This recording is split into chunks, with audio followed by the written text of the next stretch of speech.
नमस्कार दोस्तों।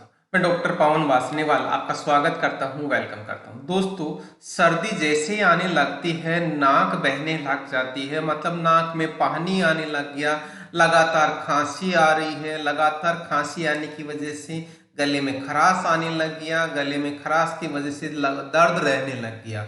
जैसे ऐसी सिचुएशन बनती है, आपको सांस लेने में समस्या भी हो सकती है यदि आप अस्थमेटिक पेशेंट होते हैं। तो दोस्तों, ऐसी समय में जनरली कौन सा इलाज दिया जाता है? तो जब बात इलाज की आती है तो जनरली आपको पेन किलर मतलब दर्द निवारक दवा दी जाती है, जो एंटीपायरेटिक भी होती है, मतलब फीवर को कम करती है। कफ सिरप दी जाती है और एंटी एलर्जी मतलब एलर्जी को कम करने वाली दवा दी जाती है। साथ में एंटीबायोटिक दी जाती है।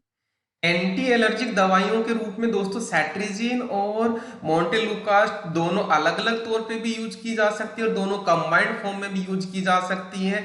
इसके साथ में पेन किलर या जो एंटीपायरेटिक दवा मतलब दर्द और बुखार की दवा जनरली जो दी जाती है, पैरासीटामोल और डाइक्लोफेनाक के फॉर्म में जनरली दी जाती है, या इनके साथ में कॉम्बिनेशन के फॉर्म में भी जनरली यूज की जाती है। अब बात आती है सर्दी खांसी में एंटीबायोटिक यूज क्यों करते हैं? सर्दी खांसी में एंटीबायोटिक यूज इसलिए करते हैं कि कोई फर्दर इन्फेक्शन ना हो जाए, या सर्दी या खांसी की वजह से आपको कोई इन्फेक्शन हो गया है तो उसको ट्रीट करने के लिए यूज किया जाता है।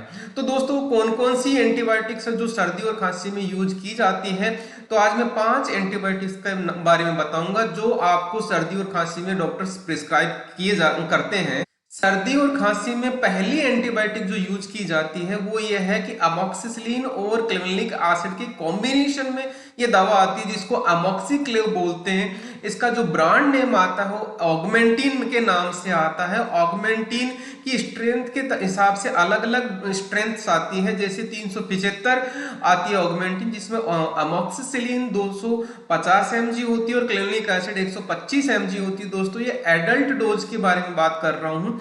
एडल्ट डोज जो दिन में ये 2 बार में ली जाती है, सुबह और शाम को एक एक गोली ली जाती है, जनरली खाना खाने के बाद में दी जाती है। यदि ऑगमेंटिन 625 डुओ है तो वो दिन की एक ही ली जाती है। दिन की एक का मतलब या तो सुबह ले लें या शाम को ले लें, खाना खाने के बाद में।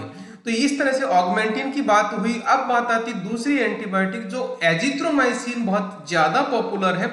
एजिथ्रोमाइसिन की दोस्तों अगेन 500 mg आती है, जो मतलब एजिथ्राल के नाम से आती है।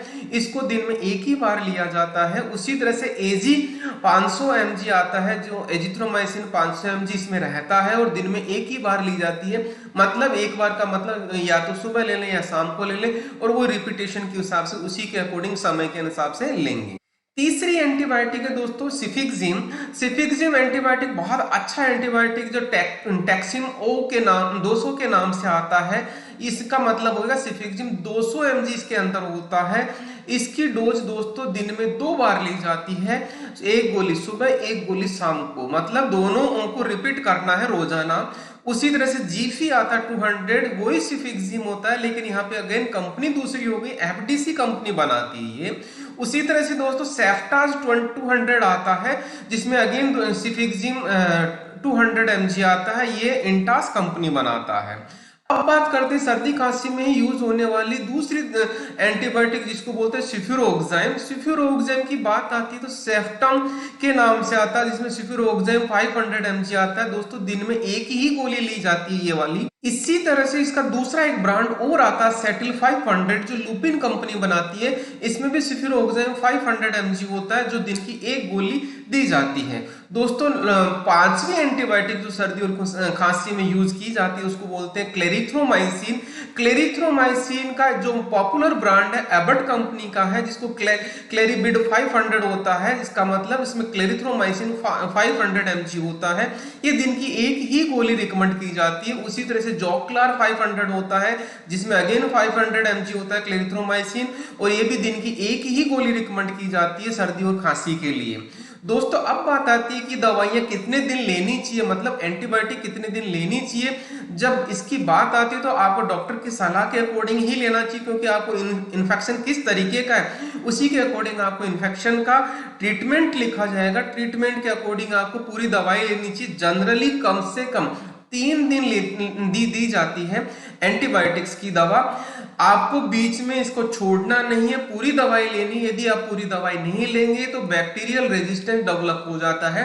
बैक्टीरियल रेजिस्टेंस होने की वजह से वो दवा काम दोबारा नहीं कर पाती। इस वजह से आप कई बार कंफ्यूजन हो जाती है कि मेरी दवा काम नहीं कर रही। दोस्तों 3 दिन से ज्यादा भी इस दवा को लिया जा सकता है।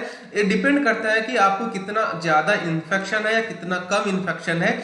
यदि आपने समय पर पूरी दवाई ली तो आपको क्या होगा, बहुत जल्दी ठीक हो जाएंगे, क्योंकि जो एंटीबायोटिक्स है बहुत अच्छी एंटीबायोटिक्स होती है और बहुत बैक्टीरिया को और माइक्रो ऑर्गेनिज्म को बिल्कुल भी ग्रोथ होने से रोकती है, जिससे आप बहुत जल्दी ठीक हो जाएंगे। मतलब ये हुआ समय पे पूरी दवाई लेंगे तो बहुत जल्दी ठीक हो जाएंगे। दोस्तों आपको एंटीबायोटिक से रिलेटेड जो जानकारी मैंने दी वो आपको कैसी लगी, कमेंट सेक्शन में कमेंट करके जरूर बताएं। दोस्तों हमेशा डॉक्टर की सलाह पर दवा लें और फार्मासिस्ट से ही दवा लें, क्योंकि फार्मासिस्ट आपको संपूर्ण जानकारी देगा दवा की। और अभी भी यदि आपने चैनल को सब्सक्राइब नहीं किया, चैनल को सब्सक्राइब कर लें, बेल आइकन को इनेबल कर लें। अपने दोस्तों को, फ्रेंड सर्किल को जितना हो सकता है इस वीडियो को शेयर करें। कमेंट सेक्शन में उससे कमेंट करके पूछ सकते हैं कि ये दवाई के बारे में और कोई दूसरी दवा के बारे का नॉलेज चाहिए वो लिख सकते हैं मेरे को। इसी के साथ मैं बहुत बहुत धन्यवाद देता हूँ। Thank you.